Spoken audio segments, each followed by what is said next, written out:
People. What's good? It's your boy Reed Richards. Yes. This season, I'm committing to doing a whole season of Big Brother, season 26.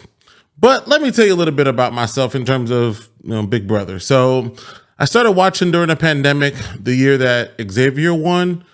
And then I've seen pretty much every season except for season 1 through 9. I wanted to watch it chronologically, and I just could not get through season 1. I know there are some classics, there's some legends, Janelle. I'm just gonna be content not seeing those if I'm not a super fan. Oh well. I've also seen a couple seasons of BB Can and Australia, and I actually really enjoy those formats. But the impetus behind this is kind of two reasons, right? One of them is I enjoy observing personality traits, seeing if I can see what kind of person they are, if you can kind of future forecast on what some of their behaviors are going to be, trying to predicting them based on some of the behaviors that they display. And the second reason is because I don't watch the lives. I would see Rob has a podcast, and wow. It just appears that they don't call balls and strikes evenly. It seems like they hate on men. Everything is a girly girl. You just see how they just are the biggest fans of women to the extent that it's become blatantly obvious, and that's okay, right? That's completely fine. But like the bias is so strong, you can just see it. You can see how Taylor really leaned into after the season, obviously the physical games. It's just not fair. They need to get rid of this. They need to, like, every time you see Taryn just completely just tear this apart, and they get everybody to just kind of tear it apart. And that's just their narrative. It's a physical game. Right? Like even when you see some of the other house guests who are women performing some of these tasks, it's never gonna be even if you have physical stuff in there. You understand that, but they sign up for this. Anyway, I'm not gonna get into that too much. You will definitely see how I feel about some of these house guests, or we're just going to dive into this. Okay, so Big Brother season 26, episode 1. The first house guest is Rabina.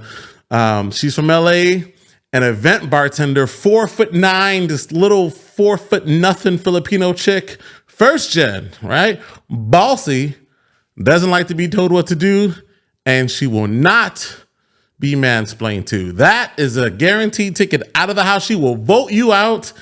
She will not be mansplained to. And let's be clear, right? What does that mean is basically she's the boss. If she says something, anything that you say in response is mansplaining, right? It's basically just a man opening their mouth, and they're going to be shamed for just purely speaking and voicing an opinion. Let's be very clear. That's what that is. AKA she's loud and obnoxious. I don't think she's going to last unless she really tones it down. Next, 25-year-old. And one of the things that I also noticed is, and they didn't really do too much in the episode, and I'm just kind of curious why they'll show the age, or they'll have the guy give the age, but they won't have anybody else give the age. It's kind of interesting, or they won't display it until later. But during that introduction, Cam, 25, he's a physical therapist, a former football player, Penn State. Mom passed away at 3. People get the misconception that they think he's super cocky, but he's not. He's really empathetic and a sweet guy. Now, a sweet guy he might be. If everybody's telling you that you're super cocky, you're probably super cocky, and you probably just lack self-awareness. That's probably what it is, right? Crystals and meditation. How many niggas is involved in crystals and meditation? And you know how it comes off really disingenuous, like he's really faking it for the cameras, is that he's reading a book under the tree. So reading a book under the tree, we'll see the kind of person that this guy actually is in the house, as opposed to the guy who he says he is. Next is Mackenzie, project manager from Texas. She likes the attention and she stands out, and men know not to mess with her. Of course, she's in it because of daddy. Of course, she's following daddy's tracks. Nothing wrong with that, but just acknowledge that. Like, you just didn't get into the same field that your whole family is just by happenstance. I mean, you were inspired by them and they were men, and that is okay. But again, give no credit to men whatsoever, right?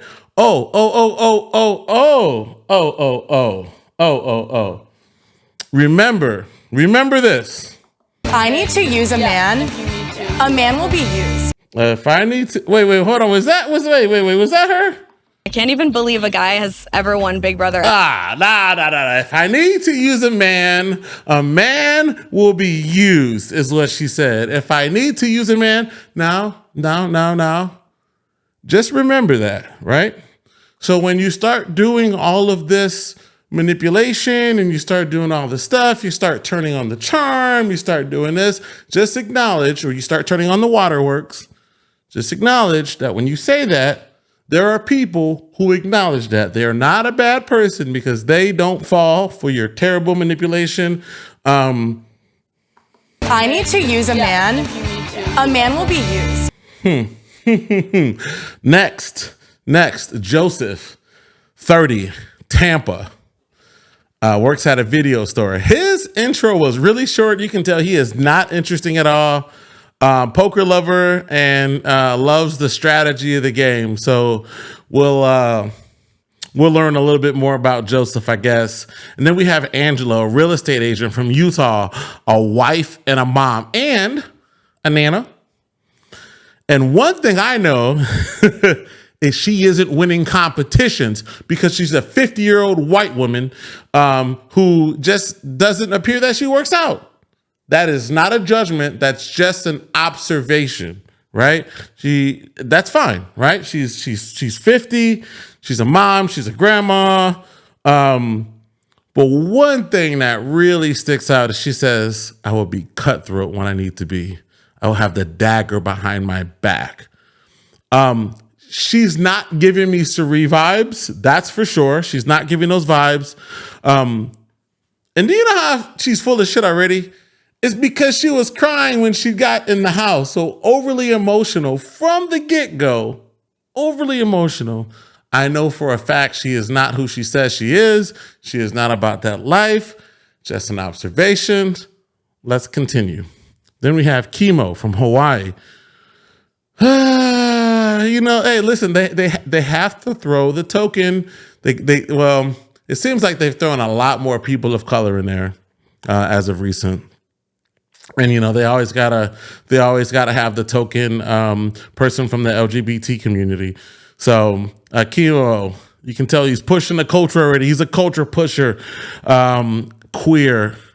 Brother died of cancer. He believes his personality and him being a super fan will get him far. We have seen a lot of these super fans and see how far they go. It's pretty much hit or miss. Short intro, not very interesting. Chelsea, nonprofit director, college basketball, calls herself half hood and half holy. She helps out at high schools and helps them make better decisions. She's going to have to separate her morals from who she is in order to win, right? And they're going to say, what happened to that sweet little Chelsea? She's going to be asking for forgiveness because her behaviors won't align with her religion. Let's be very clear. It's probably the fact that her family is very religious and she kind of has to get in line. But she's going to be loud, obnoxious, and she's not going to last very long. I wouldn't be surprised if she was the first person out the house. I mean, you already see... You've seen the track record on Big Brother, people. Let's be very clear here. Tucker, marketing and sales for a protein bar company. He likes biking, painting, working out, and not going to be a very serious guy, kind of a goofball. Single and ready to mingle. He's ready to get into a showmance. I don't really have very many opinions on the guy right now. I don't know. So just some of the things that I noticed, right? Chelsea is closest to the door. Chemo doesn't want to be the first in, right? So he probably knows about some of the Big Brother superstitions, and he's followed by Angela, but she follows suit. So Tucker ends up being the first one in, and the order that it was actually called in was Tucker, Angela, Chemo, and Chelsea. So that was the order in which they were called.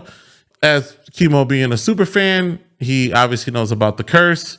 So first thing you see is Angela is overwhelmed, and she is struggling to keep it together. She's emotional during her very first diary, and I would say that's not a good sign, but maybe it is. Those mother and father figures, I guess it just depends on how they play it. People tend to keep them around because they're probably not going to be strong in competitions. She is not the person to backstab somebody. I don't see that. Usually that doesn't align itself well with like the motherly figures being those backstabbers. But I guess Saru is that person. I don't know. I just don't see it in her. Let me just be very clear about that. So next in the house was Cam, Mackenzie, Joe, and Rabina. And so, wow, I didn't realize that Mackenzie was so tall. She's 6'2". She said she's 6'5" in heels. One thing that I noticed, and this is another thing we have to talk about, people. One of the things that I noticed is when they were all like lining up in the squares, they all had like really nice teeth. So when we talk about a beauty standard and they say that there's really no beauty standard, I know a lot of you okay. Why do they happen to choose like attractive people? Of course, they're going to choose attractive people because they're trying to get eyeballs on the screen. And it's just one of those things. Did they just happen to find some of the most beautiful people with the nicest physiques, or is it, or okay? So when you kind of watch shows like Married at First Sight, you tend to see a little. You juxtapose that with what you see on this show, right? Just juxtapose that with what you see on the show. And of course, there's some really beautiful people in there, but they tend to have a lot of like normal people that look normal. So next they show Ainsley, 24, from San Diego, works at a surf shop, and it turns out that she is AI. It stands for Artificial Intelligence Network Self-Learning Entity. And so the house guests have to vote if they're going to bring her in the house or not. Ends up being 4-4. The votes are secret. She's controlling the game. The house guests who voted yes will receive an advantage, an upgrade, and they'll compete for a secret power. And those who voted no will compete in another competition where they'll be downgraded, right? So for the first one, the people who voted yes, chair spins, there's a color sequence that begins, and you have to remember the color sequence. No, you're going to be doing some fear facing. You stick your head in a box, learn about a human fear. There will be scrambled words, snakes, spiders, and last place will be severely downgraded. So Angela goes in first. She does terrible, gets 1.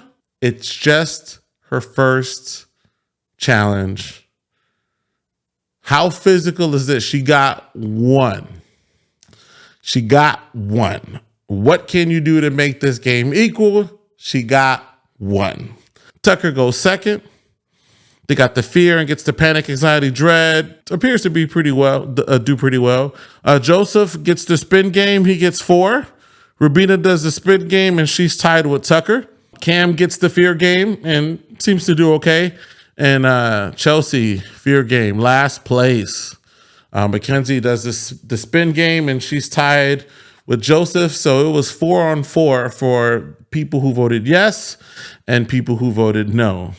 So first thoughts on some of the house guests. Rabina, I don't like her. She reminds me of that other, I forgot her name, the other like colorful, loud, obnoxious Asian chick. No, I just don't think she's gonna last. But we'll see. We'll see how her game is. I just don't think she's gonna last. I think she's just gonna be too outspoken, and I don't think she can bring it in. Cam, don't know how to feel about him yet. I think that cockiness is definitely gonna show through. Joseph probably gonna lay low. We'll see. And so Angela, if she can fit that role of the motherly type figure and kind of draw everybody in, I think she'll do well. Man, I just don't see her as being like a cold-blooded killer. That's just one of those things that made Cerise so good, is just kind of bringing them in and making them feel good and having that trust. So I just don't know if she'll have the ability to do that. I don't see it in her. That's going to be the angle that she's going to have to take, right? She's not going to be some comp beast. Let's be clear about that. Chelsea, I don't think she's going to last long at all. I don't. Black woman on the show.